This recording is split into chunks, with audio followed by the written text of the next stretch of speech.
A fresh war of words is now brewing again between the White House and the Vatican.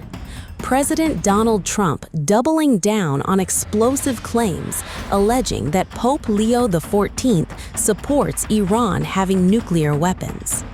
A claim that has now triggered a sharp and calculated response. Without naming Trump directly, the Chicago-born pontiff chose his words carefully but made his stance crystal clear. On Tuesday, he said, quote, "I have already spoken from the first moment. Peace be with you. The mission of the church is to preach the gospel, to preach peace." End quote.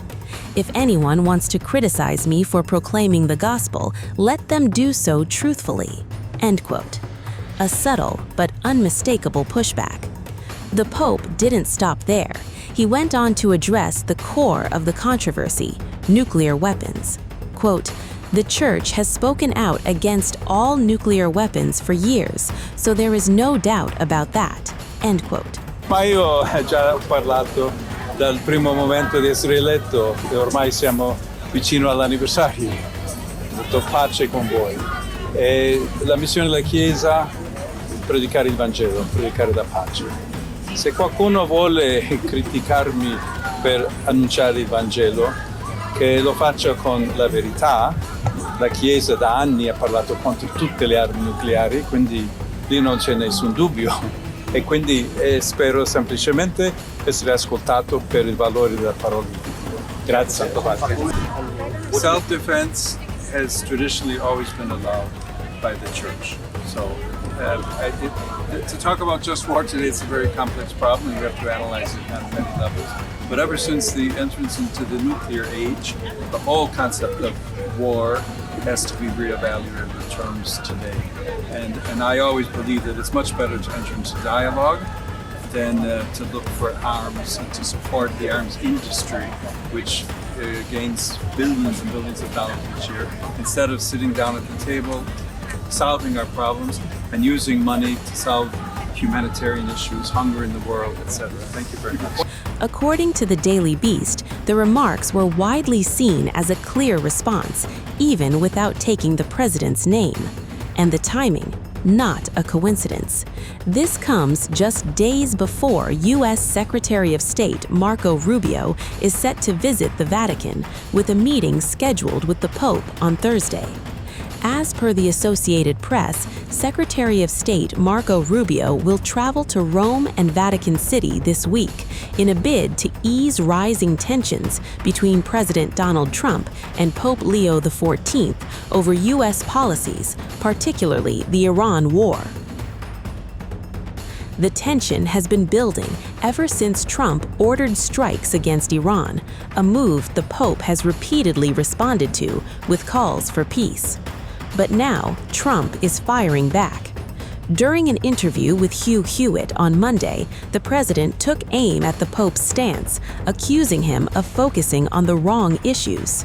When the conversation turned to jailed Hong Kong media figure Jimmy Lai, Trump was asked whether he would raise the issue with China's leadership. He said yes, but then he pivoted straight to the Pope. Trump said, quote, "The Pope would rather talk about the fact that it's okay for Iran to have a nuclear weapon, and I don't think that's very good." End quote.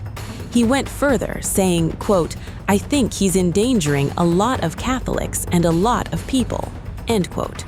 Strong words aimed directly at the head of the Catholic Church. Now, the Popes sound bit, but his message has been consistent, a call for peace. In recent remarks, Pope Leo warned that the world is being ravaged by, quote, "a handful of tyrants," end quote, without naming anyone specifically. The things that I say are certainly not meant as attacks of anyone. And the message of the gospel is very clear. Blessed are the peacemakers. I will not shy away from announcing the message of the gospel, of inviting all people to look for ways of building bridges for peace and reconciliation, of ways to avoid war anytime that's possible. To put my message on the same plane as what president is attempting to do here. I think it's not understanding what the message of the gospel is. And sorry to hear that, but I want to do what I call a mission church in the world too. And when it comes to conflicts like the Middle East, his stance hasn't changed. Speaking before thousands at St. Peter's Basilica, he urged global leaders to step back from escalation. He said, quote, "Stop, it is time for peace. Sit at the table of dialogue, not at the table where rearmament is planned," end quote. On the issue of Jimmy Lai, the Pope has stayed away from direct political commentary, instead repeating a broader message, quote, "We must pray for peace, work for peace, and reduce hatred," end quote. But Trump clearly isn't convinced. And with a high-stakes meeting on the horizon, this war of words between politics and faith is only heating up.